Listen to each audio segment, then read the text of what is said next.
गुरुदेव मझौली नगर में आपका ही भव्य आगवानी हुई और उस भव्य आगवानी में जैन तो कम लेकिन अजैनों लोगों ने भी आपकी भव्य आगवानी की। और जब उन्होंने आपका इस नगर में आगवानी देखा और आपकी भव्यता को देखा तो उनके मन में भी आया कि हम ऐसे गुरुदेव के दर्शन करना चाहते हैं समस्त मझौली वाली। लेकिन मझौली अजैनों के लोगों में एक विकल्प रहता था कि ये तो जैनों के संत हैं, क्या मालूम हम इनके दर्शन करेंगे मंदिर जाएंगे, उनको डर लगता है।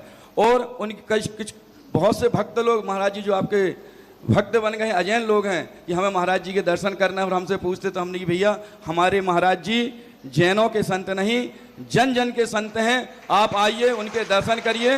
और इसी भक्तगढ़ में महाराज जी एक राजेश चौरासे जी छोटे चौरासे जी आपके दर्शन के लिए आए हैं और अपनी जिज्ञासा भी आपके समस्त रख रहे हैं।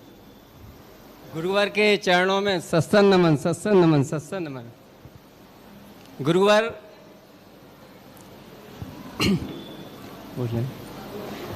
गुरुवर हमारा बुद्धि और सद्बुद्धि में फर्क जानना है, बुद्धि और सद्बुद्धि में फर्क।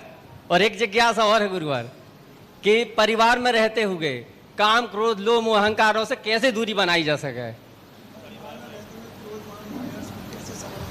बुद्धि और सद्बुद्धि में इतना अंतर है जितना रावण में और श्री राम में अंतर है। रावण के पास बुद्धि ज्यादा थी, रावण के पास बेटा बुद्धि ज्यादा थी और अपने श्री राम के पास सद्बुद्धि थी। अपन ने पढ़ा ना, रावण के पास इतना ज्ञान बहुत था, यहां तक कि रामचंद्र जी ने लक्ष्मण जी को भी भेजा था।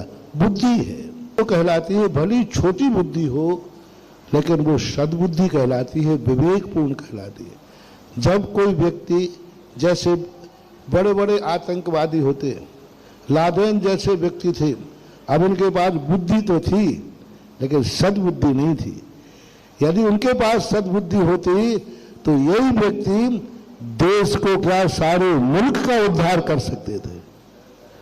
यदि चोर में, जुआड़ी में, डाकुओं में बुद्धि तो बहुत होती है, तभी वो ऐसे दरवाजे से घुस के आते हैं जिसका अपन भी सोचते कि अच्छा यहां से भी आ सकता है क्या, लेकिन सद्बुद्धि नहीं होती। इसलिए सद्बुद्धि में और बुद्धि व्यक्ति को भ्रष्ट रास्ते पर ले जाती है। गृहस्थ अवस्था में भी क्रोध मान माया लोभ को पूर्णता तो नहीं जीता जा सकता, लेकिन इतना जीता जा सकता है कि वह सामने वाला अपनी गृहस्थी में अपने अनुसार उसे न चलाए, हम दूसरे के अनुसार भी चलना सीखें तो बहुत कुछ क्रोध कम हो जाएगा। क्रोध कब आता है, ये मेरी क्रोध कम हो जाएगा। क्रोध कब आता है, ये मेरी बात नहीं मानता, ये मेरे अनुसार नहीं चलता। अरे भाई वो तुम्हारे अनुसार नहीं चलता, तुम भी तो उसके अनुसार नहीं चल रहे हो। थोड़ा सा एडजस्ट की पद्धति आ जाए तो सब काम व्यवस्थित हो जाएगा। जब हम चार लोगों को मिलके रहना है तो हमें कहीं ना कहीं एडजस्ट करना ही पड़ेगा, क्योंकि तुम्हारी ही कोई इच्छाएं नहीं है, सामने वाले की भी कोई इच्छा है, उसका भी यदि हम ध्यान रखें तो क्रोध मान माया लोभ पर कुछ कंट्रोल किया जा सकता है, पूर्णतः नाश नहीं किया जाता।